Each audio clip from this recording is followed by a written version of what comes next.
எப்படிடா I love யூன்ற, I miss யூன்ற, ஐ கிஸ் யூன்ற, அழகா இருக்கன்ற எல்லாம் சொல்ற, ஆனா உன் முன்னாடி சொல்ல மாட்டேற, அடுத்தவன் முன்னாடி சொல்ற, அது எப்ப? வணக்கம். இந்த வீடியோவில் என்ன பார்க்க போகிறோம்னா அல்டிமேட் காமெடிகள். 10 தடவை பார்த்தாலும் சலிக்காத காமெடிகள் தான் பார்க்க போகிறோம். பார்க்கலாமா? பெற்றோருக்கு உதவுதல். பெற்றோர்னா யாரா? Petrol driver. Petrol driver. பெற்றோர். பெட்ரோல். என்ன படிச்சிருக்க நீ? பிஏ. ஓ, இன்னும் 10 வருஷத்துக்கு அதையே படி. பெற்றோர் அப்படின்னா பெட்ரோல் போடுவாங்க வண்டியில். ஸ்கூலுக்கு கட்டின பீஸில் வேஸ்ட்டு. பெற்றோர்னா யாருன்னே தெரிய மாட்டேங்குது. நீ என்னத்தை போய் படிச்சுட்டு வர்றாங்களா? பெற்றோர்னா என்னன்னு தெரிய மாட்டேங்குது. நீ வீலெல்லாம் என்னத்தை பண்ணுறது? வண்டிக்கு பெட்ரோல் போடுறவங்க பெற்றோர். டிரைவர். பீயை தொட்டு எண்ணெயே அடிச்சுக்கிற சார், அப்போதான் எனக்கு புத்தி வரும். டிரைவரா? பெட்ரோல் டிரைவரா? உன்னையெல்லாம் பீஸ் கட்டி படிக்க வச்சதுக்கு எங்களையெல்லாம் பெட்ரோல் காரன் ஆக்கிட்டேன் நீ. அப்புறம் பெட்ரோல் டிரைவர் ஆக முடியும். பெட்ரோல் டெய்லி போறாங்க அவங்க டிரைவர் ஓட்டுறாங்களே. ஐயோ, அவங்க சொல்லறா. இப்போ பெட்ரோல் போடுவாங்களே, அவங்க பெட்ரோல் டிரைவர். Petrol driver. ஒத்துக்கிட மனசு இல்லனாலும் அதான் நேசம். பெட்ரோல் டிரைவர் அவ்வளோதான். பெற்றோர்னா யாரு? பெட்ரோல்ல பெட்ரோல். பெட்ரோல்டா பெற்றோர். பெட்ரோல் கேட்கல, பெற்றோர். சகல என் அடிய பார்த்தது இல்லையா? பார், என்ன அடிங்கிறத மட்டும் நீ பாக்க. கடைசி வரைக்கும் பெற்றவங்களை மட்டும் பெற்றோர்னு சொல்லவே மாட்டானுங்க. உங்களையெல்லாம் பெற்றதுக்கு பெற்றவங்க தான் பெட்ரோல் ஊற்றி கொளுத்திக்கணும். உண்மையாலுமே இவையெல்லாம் அறிவெல்லாம் இவ்வளோ தானா, இல்லை பொய்யா நடிக்கிறானுங்களான்னு தெரில. இதிலெல்லாம் பீஸ் கட்டி படிக்க வச்சதுக்கு நம்ம தான் பெட்ரோல் ஊற்றி கொளுத்திக்கணும். கட்டின பீஸெல்லாம் வேஸ்ட்டு. வேறு என்ன சொல்ல முடியும்? இந்த லட்சணத்தில் போகுது. நாலேஜும் எல்லாம் ஒன்றும் கிடையாது.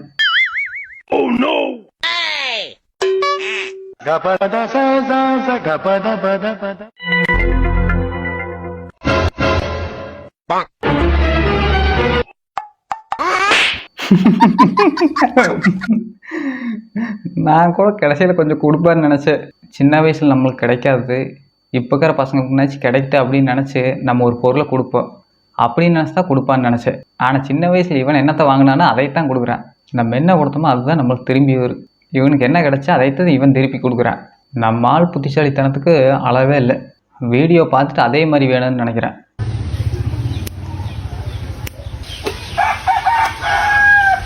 रुको जरा सबर करो.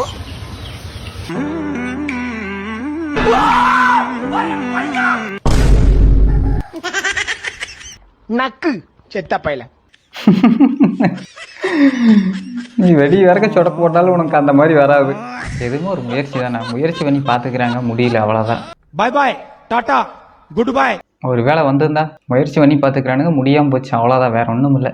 இந்த மாதிரி புத்திசாலிகள்லாம் நம்ம ஊரில் மட்டும்தான் இருப்பானுங்க, வேற எங்கேயும் இருக்க மாட்டானுங்க. பசங்களுக்கு ஒன்று சொல்லிக்கிற, பின்னாடி பார்த்து எதையுமே முடிவு செய்யாதீங்க.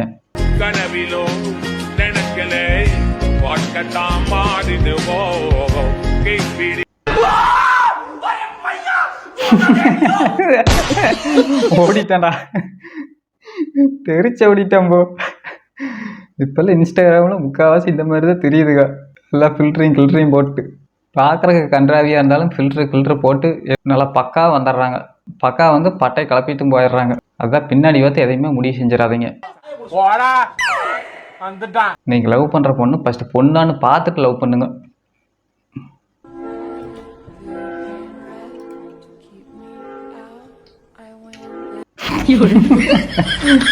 போகிற வகுப்பில் கோத்துட்டாண்டா. நம்மளும் இந்த மாதிரி தான் எதைவோ பிடிச்சிட்டு எது முன்னாடியோ ஓடிட்டு தெரியிறோம். இந்த கண்ணு தெரியாத மாதிரி தான் நம்மளும் எதைவோ பிடிச்சிட்டு எப்படியோ ஓடிட்டு தெரியிறோம். வாழ்க்கையில் ஒன்றுமே புரிய மாட்டேங்குது. இவர் கண்ணு தெரில, நம்மளுக்கு லைஃப்பில் ஒன்றும் தெரில, அவ்வளோதான் வித்தியாசம். நம்ம பிடிக்க வேண்டியது ஒன்று, நம்ம பிடிச்சது ஒன்று, நம்ம போக வேண்டிய இடம் ஒன்று, போகிற பக்கம் ஒன்று, ஒன்றுமே புரியாமல் போயிட்டுக்குது வாழ்க்கையே. ஃப்ரெண்ட்ஸ், பாண்டியம்மாள் ஒன் டே கிளாஸ்ல ஜாயின் பண்ணிருக்காங்க. அவங்களுக்கு சைக்கிள் பேலன்ஸே கிடையாது, சூப்பரா ஓட்டிட்டாங்க. வாழ்த்துக்கள் பாண்டியம்மா சிஸ்டர். நான் கூட இந்த பொண்ணு ஸ்கூட்டி பட்டையை கலப்புறாங்க, நல்லா ஓட்டுறாங்களாட்டாக்குன்னு நினச்சேன். பாதி வழியோட போகல, அதுக்குள்ளே இப்படி விழுகுறாங்க. நல்ல எக்ஸ்பீரியன்ஸாக ஓட்டுவாங்கன்னு நினச்சேன். பாதி வழிக்கூட போகல, அதுக்குள்ளே இப்படி குப்பரை விழுகிறாங்க. இவையிலெல்லாம் நம்பவே முடியாது. ஸ்கூட்டின்னு முன்னாடி போனால் நம்ம பின்னாடி நம்ம தான் ஜாக்கிரதையாக போய்க்கணும். இவி உலகிறதும் இல்லாமல் நம்மளையும் சேர்த்து உலக வச்சுருவாங்க. அதே மாதிரி பொண்ணுங்க ஸ்கூட்டிலேருந்து கீழே விழுந்தா 5-6 பேர் தூக்கி வர்றதுக்கு வருவாங்க. நம்ம உழந்தோம்னா 6 வரமாட்டாங்க. அதனால தான் பொண்ணுங்களெல்லாம் ஸ்கூட்டியில் பயம் இல்லாமல் போகிறாங்க, உழுகுறாங்க. அவளை தூக்கி வர்றதுக்கு ஹெல்ப் பண்ணுறதுக்கு ஆளுங்க இருக்குது, நம்மளுக்கு யாரும் இல்லை. அதனால நம்ம தான் பத்திரமா போய்க்கணும். நலம் விசாரிக்கலாம் 1000 பேர் வருவாங்க, நம்மளுக்கு ஒருத்தர் வரமாட்டாங்க. அதனால் பசங்க பார்த்து பத்திரமா போய்க்குங்க வண்டியில். இந்த மாதிரி சாக்ஸ் எல்லாம் போட்டால் இப்படி தான் கலாய்ப்பாங்க. 3 പൈനാപ്പിൾ 3 100 പൈനാപ്പിൾ 3 പൈനാപ്പിൾ 3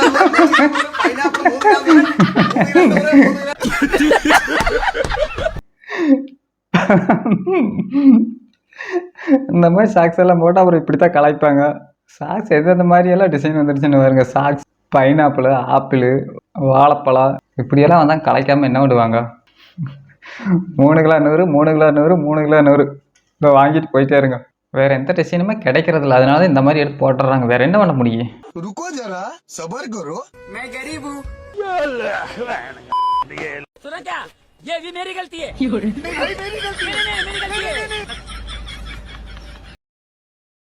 உள்ள உட்காந்துலான்னு பாக்குறேன் bro. எவ்வளவு பேர் தான் என்ன நோண்டுவீங்க? எல்லாருக்கும் என்ன பார்த்தா எப்படி இருக்குது? இலகாரமா இருக்குதா? இந்த நாய்களை வச்சு இந்த ரீல்ஸ் பண்ணுறதுக்கு நம்ம ஆளுகளை அடிச்சுக்கிறதுக்கு யாரும் இல்லை.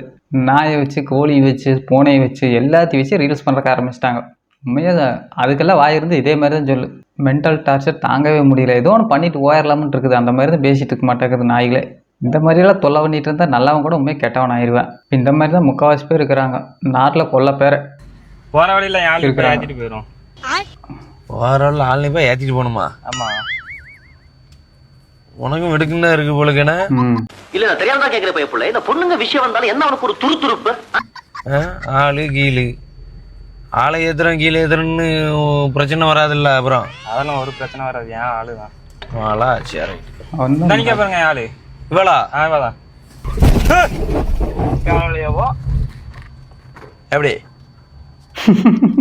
பாய் பாய், டாடா, குட் பாய். போகும்ல. இந்த மாதிரி ஏற்றிட்டு போயிட்டே இருக்க வேண்டியதா. இந்த மாதிரி தான் நாட்டில் பல பேர் கொள்ளை ஆளுகளை ஏற்றிட்டு இருக்கிறாங்க. சரி, நான் கூட பின்னாடி தான் ஏற்றிட்டு போவாங்கன்னு நினச்சேன். ஆனால் இப்போ முன்னாடி ஏற்றிட்டு போவாங்கன்னு நினைக்கவே இல்லை. அக்கா பெட்டுக்குன்னு ஏற்றிட்டு போயிட்டாங்க. சென்மதுக்கு நீ ஆளாக ஏற்ற முடியாது. பொண்ணுங்களுக்கு நீங்கள் ஸ்கூட்டி ஓட்டி பழக்கிவிடும் போது உங்களுக்கும் ஒரு பிரேக் தந்திருப்பாங்க. அதை நீங்கள் கரெக்டாக யூஸ் பண்ணணும். அது எந்த மாதிரி பிரேக்குன்னு நீங்களே பாருங்கள்.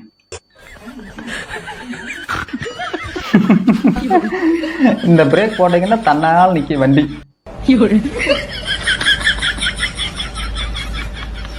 இந்த பிரேக் போட்டிங்கன்னா தன்னால் வண்டி நிற்கி. என்ன உங்களுக்கு கொஞ்சம் அடி உழுகு அவ்வளோதான், மற்றபடி எந்த பிரச்சனையும் இல்லை. ஆனால் பிரேக் போட்டிங்கன்னா கண்டிப்பாக நின்று இந்த மாதிரி வண்டியெல்லாம். ஸ்கூட்டி நீங்கள் ஓட்டி பழகும் போது இந்த மாதிரி பிரேக்கை யூஸ் பண்ணுங்கள், மறந்துடாதீங்க. இந்த பிரேக்கை நீங்கள் கண்டிப்பாக யூஸ் பண்ணணும், அப்போ தான் வண்டியே நிற்கி. இப்போல்லாம் நாயை மனுஷன்னு சொல்கிறாங்க, மனுஷனா நாயின்னு சொல்கிறாங்க. என்ன காலையில நாயோட வாக்கிங் போல? நாயெல்லாம் சொல்லக்கூடாது. அவனோட நேம் ப்ரூனோ. நான் ப்ரூனோ கிட்ட தான் பேசிட்டு இருக்கேன்.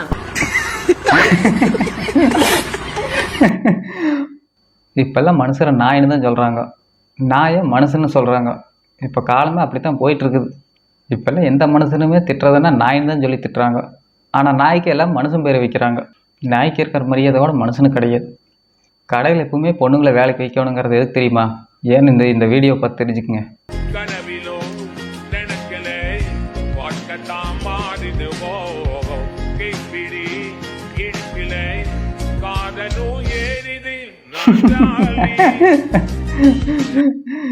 இருபத்தி 4 மணி நேரம் கூட்டம் இருந்துகிட்டே இருக்குது கடையில். எப்பவுமே ஃபுல் ரஷ்ஷாக இருக்குது கடையில் கூட்டமே குறையாது. ஏதோ ஒன்று விற்றுட்டே தான் இருக்குது. ஆனால் அங்கே 2 பொண்ணுங்க வேலை செய்யணும். அந்த கடையில் மட்டும் கூட்டத்துக்கு பஞ்சமே இருக்காது. எத்தனை பேர் நிற்கிறாங்கன்னு பார்த்தீங்களா? நம்மளாம் பொழுது வரைக்கும் விற்றா கூட 1-2 கூட விற்காது. ஆனால் இந்த மாதிரி ஒரு 2 பேர்த்த வேலைக்கு வச்சிங்கன்னாவே நீங்கள்லாம் அப்படியே கோடீஸ்வரனே வாங்கி போயிடலாம். அந்தளவுக்கு வியாபாரம் நடக்குது. அவங்களுக்கே முடியல இவனுங்களெல்லாம் எப்படி துரத்துறதுன்னு. அவங்களுக்கே ரொம்ப டயர்டாகி போச்சு. இந்த நாய்கள் எப்படி தான் துரத்தி வர்றதுன்னு. துரத்திட்டாலும் வந்து 10 பேர் நின்றுக்கிறானுங்க. என்ன பண்ண முடியும்? சமாளிக்க முடியாது.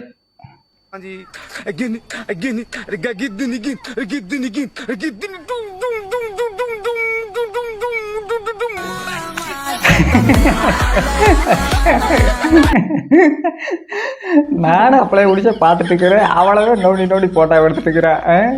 யாருக்குதான் கோவம் வராமல் இருக்குது? கட்டின ஒண்டாட்டிய தொட்டு போட்டோ எடுத்துட்டு இருந்தால் கோவம் வருமா வராதா? ஏதோ ஒரு அடியோட விட்டுன்னு நினச்சி சந்தோஷப்பட வேண்டியதுதான். இன்னும் கொஞ்சம் நேரம் விட்டுருந்தா சொட்ட மாட்ட பிறந்திருக்க முடியும். பொண்ணுங்களை மட்டுமா தான் போட்டோ எடுக்கிறானுங்க.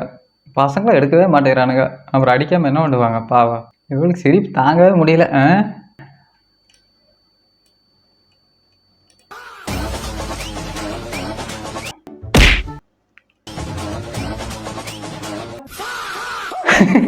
கழட்டி விட்டான்டா. இல்ல ஏழை இப்படி பண்றியா கிறுக்கு மெண்டல் பயிலுலா. ஏங்க இப்படி பண்றீங்க? சிங்கிளா இருக்கிற பசங்களும் நீ போக இந்த மாதிரி தான் முடிவு எடுப்பாங்களாட்டாக்குது. சம்சாரம் புள்ள குட்டி சம்சாரம் வேணும் போல இருந்தா அவிசாரிக்கிட்ட பசங்கள்லாம் இப்படித்தான் பண்ணுவாங்களாட்டாக்குது. கல்யாணம் முடியாத பசங்கள்லாம் பொண்ணு கிடைக்க மாட்டேங்குது. வேற என்ன பண்ண முடியும்? இந்த முடிவு தான் எடுப்பாங்களாட்டாக்குது. சொந்தக்கார கேட்டாங்கன்னா நீ இப்படித்தான் சொல்லணும் பதில். சம்சாரம் வேணும்னா நீ என்ன பண்ணுவீன்னு இந்த பதில் தான் சொல்லணும்.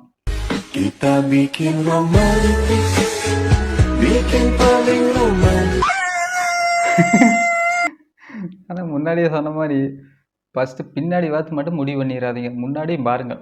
இப்போல்லாம் யார் எந்த மாதிரி வர்றாங்கன்னே தெரிய மாட்டேங்குது. ஃபஸ்ட்டு பொண்ணுங்களான்னு ஃபஸ்ட்டு பாருங்கள். இப்போல்லாம் யார் எப்படி சுற்றுறாங்கன்னே தெரிய மாட்டேங்குது. ஆஃபீஸ்க்கு எத்தனை மணிக்கு போகிறீங்கன்னு கேட்டால் இந்த மாதிரி தான் பதில் நம்ம சொல்லுவோம். நம்ம மனசுக்குள்ளேயுமே நம்ம மைண்ட்லேயுமே இப்படி தான் இருக்குது. ஆனால் வெளியே சொல்ல முடியாது.